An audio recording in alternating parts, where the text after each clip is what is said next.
DC KO issue 2, Scott Snyder and Joshua Williamson writing, with Javier Fernandez on the art. Oh, and Zermanico as well on the art. It was on a new line. I skipped the name there. So this one had the framing device again, where we go back to the board game with the Trinity and Lois, and the question at the start is, what would you be if you couldn't either be a superhero or even your current job? And they're sort of like giving answers for each other. So someone says, Diana would be a tour guide. She would be teaching history and things like that, with a sense of compassion, because that's who she is. They're like, Superman, you'd be president. And he's like, wait, what? I don't think I've got the skills for that. And he's like, nah, trust me, you'd be president. I'm like, okay.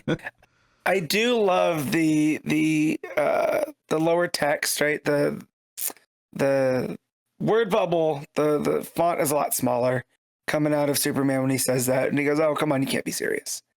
Yeah. So I do love the way that that is paced out, and also the fact that this like thought game that they're playing is something from Tim Drake, and who says it?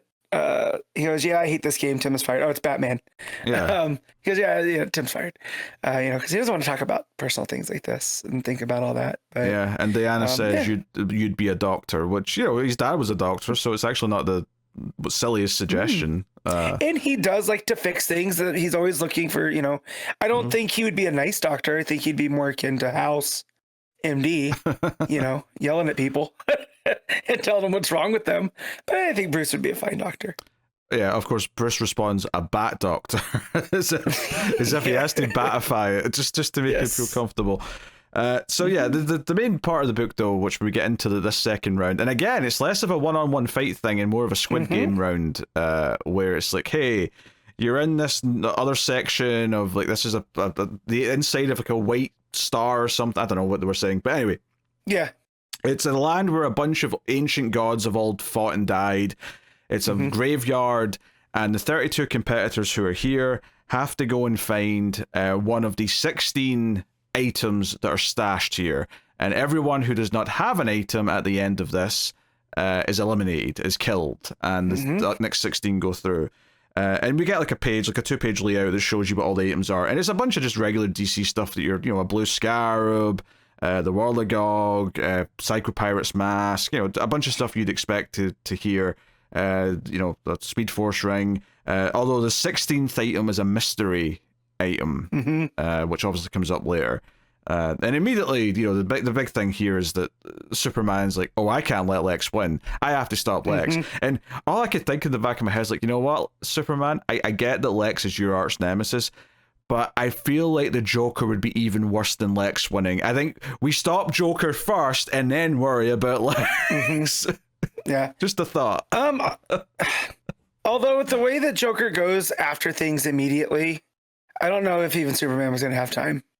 You know what I mean? Like, Joker has that whole wild card aspect. Like, he really is the Charlie Day wild card meme. I don't think Joker knows what he's doing before he does it. So I get him wanting to isolate Lex first, and make Joker somebody else's problem for the moment.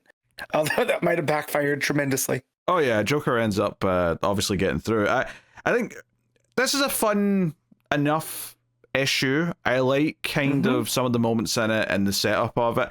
I will say though, it does get a little repetitive, because I feel like there's several scenes of X character sees one of the items, they go for the item, and then another character grabs it, like, just before they get to it. That happens, like, at least a half dozen times in this issue. It's kind of ridiculous how often it does, to the point where there's a couple of panels where one character sees an item, and it's deep into the issue, like at least halfway in, and they just pick it up, and then it moves on to another character. And that almost felt like a twist. I'm like, wait, someone else didn't grab it first? This is the most shocking thing that's happened in the whole issue, because they've relied on that trope like so much the entire time. And I get that they have to, try and spice it up with characters fighting over the items and whatnot, but it was getting kind of ridiculous just how often that moment specifically was happening. Guy Gardner sees a thing, someone else swoops in and takes it. Now, don't get me wrong, I love the idea to do it multiple times with Guy, because it's this idea, Guy's such a loser, he keeps getting one-upped by everyone. Yeah.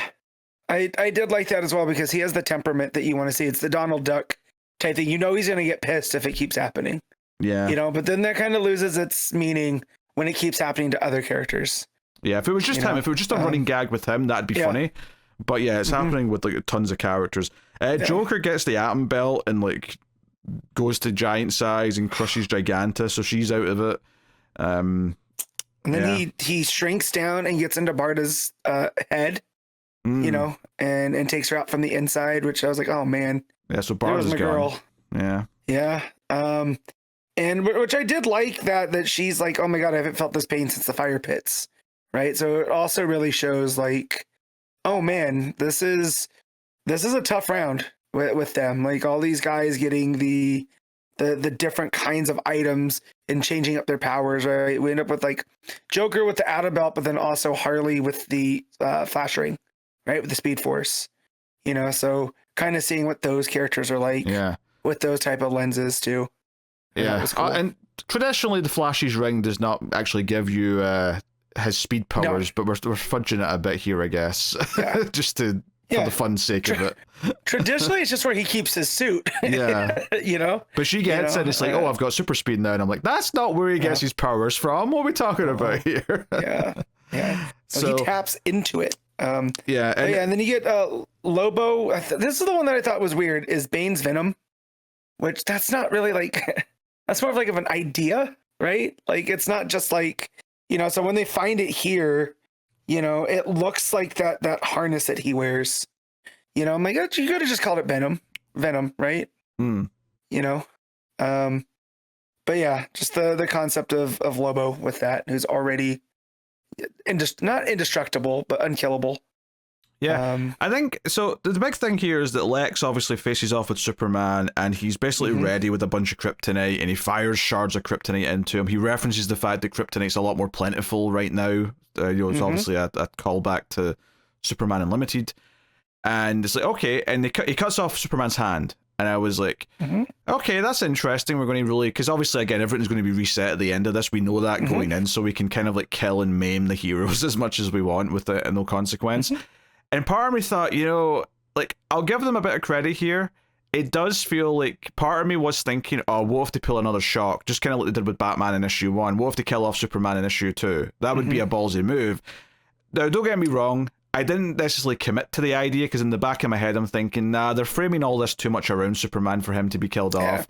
It's probably not going to happen. But I did think for a second, because they'd done it to Batman in the last issue, there was a little bit of doubt, just being like, oh, maybe they could. Maybe they could just kill off Superman. Because I had the same exact thought, but then I remembered the plot armor about all of this. Like the entire framing sequence is why Superman doesn't think enough highly of himself, right? It's that Superman has this almost naivety when it comes to himself, and that he's lacking that gear to do what needs to be done. And I was like, oh no, he's definitely the main character of this. You know, especially now with Batman gone, right? And the fact that we're focused on him and Lex, and he doesn't want Lex to restart the universe.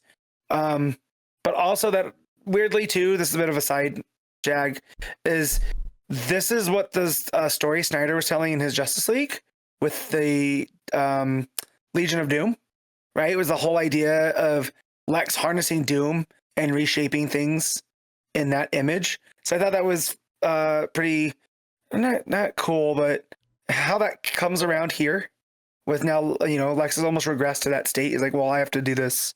I have to reform this. You guys aren't going to do it right. It feels consistent, if nothing else. Yeah, I mean, I like Lex basically saying to Superman, oh, you're probably not even going to improve the world, are you? You're going to just put it back the way it was because that's who you are. You're the Boy Scout, blah, blah, blah, blah. Warts and all. You're not even going to try and make it better when you reshape it. Whereas I, you know, when we all came here, like, we all got a vision of what the world would be like, what the universe would be like if we get to reshape it in our image.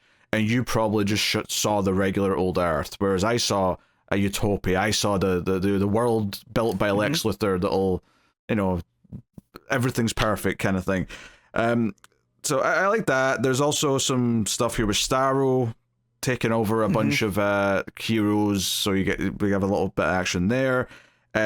Carol, Star Sapphire, drops a Fortress of Solitude construct onto Lex Luthor at one point, and she gets all the rings.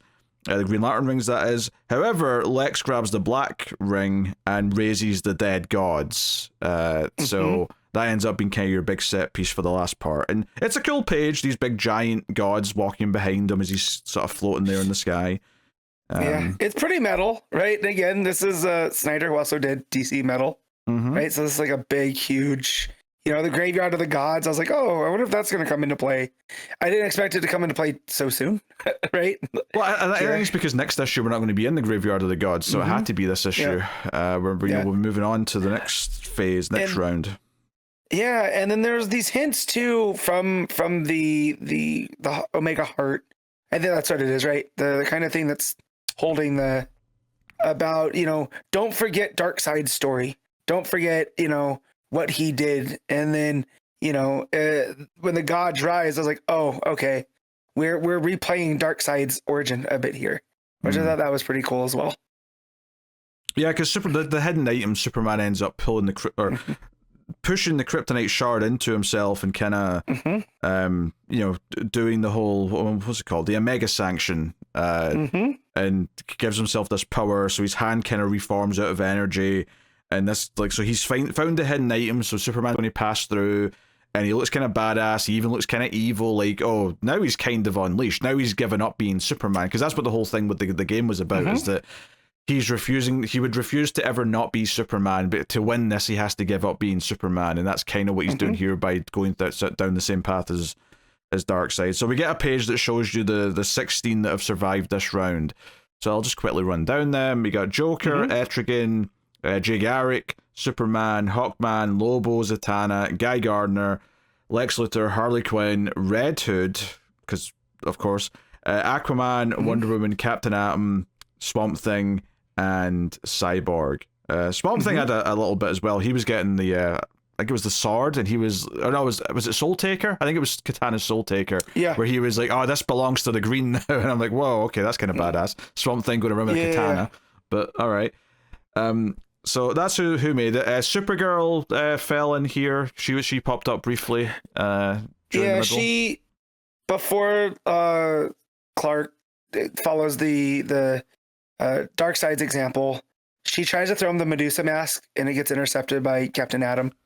So she's like, "You need this more than I need this." So I did like that Supergirl kind of sacrifices herself in order to get Clark something right to get on. And again, that whole team effort. And then I Wonder Woman holding Thor's hammer, which again, they don't call it Mjolnir, right? I'm sure that's a rights thing. Is that a Marvel name for it specifically? No, I mean, from the Legends, it is Mjolnir, but I'm sure they didn't want to, mess with that, so they just call it Thor's hammer. Yeah, but that wouldn't be a rights thing then. That'll just be them saying, oh, people think about that too much with Marvel, so we'll just not do it. But I feel like they probably could have if they wanted to. Yeah, I think maybe the design definitely, because this doesn't look like the traditional Mjolnir, right? But her holding that up as the item that she grabs, I thought that was pretty cool. Like, Yeah. No. And then the final page, though, is a little coda. It goes back to Time Trapper Doomsday and Booster Gold. And there's a little twist here that Darkseid's kind of in control of Booster Gold. And he grabs Time Trapper by the neck. And he says, it's time that I enter the arena. So, I mean, honestly, this last page was just kind of like a shrug to me. I'm like, Booster Gold's been taken over by Darkseid or whatever. I don't care. It just feels like a typical comic book twist for the sake of the next bit, I guess. I mean, I think this issue is mostly fun. It's a fun enough premise. There's good moments. I like them. But the Lex and Superman central part of it, I think, is solid. And setting up kind of the setting them up as the kind of the main two competitors so that we can really focus on something's good. I also think that the next issue in theory should feel better, because maybe one of the complaints I have here is that 16 characters is still a bit too many, and we're jumping around a lot of characters a lot, or 32 I should say. But now that we're down to 16, we've literally halved the number of characters, and so with each round it should in theory get a lot more focused on the people who are remaining, and I think that'll be to its benefit in a lot of ways. That said, though, we're doing the Fight Month thing next, and there's a couple of one-shots, like there's Superman versus whoever. Captain Atom, yeah. So I guess, like, is that I mean, obviously we'd be reading it anyway, I'm sure, but like, is that essential reading then for this event? Because otherwise, would you feel left out if you went to issue 3 of this without that? Maybe. I think so. Yeah.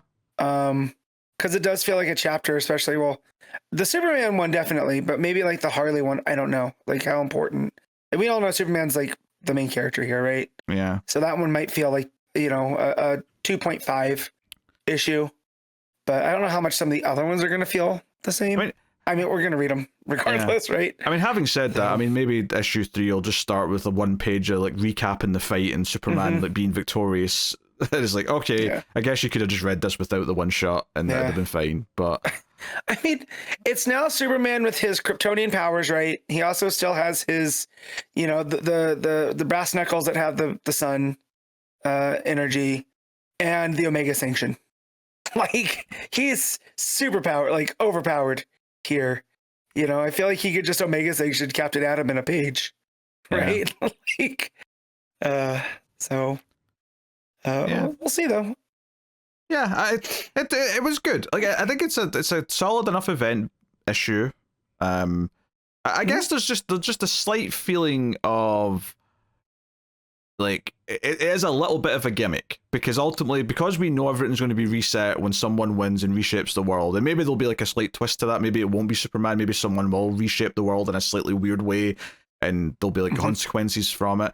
I don't know, but it does kind of feel like we're having this gimmick of like the tournament aspect of it, and it makes for fun, but I ultimately also don't know if like any of it has that much weight, because we know that ultimately everyone's going to come back. So it's kind of this weird battling for like how much stakes this feels like it actually has, I guess, in the end. But no, it wasn't a bad read by any means though, and I think it's fun. The art's solid.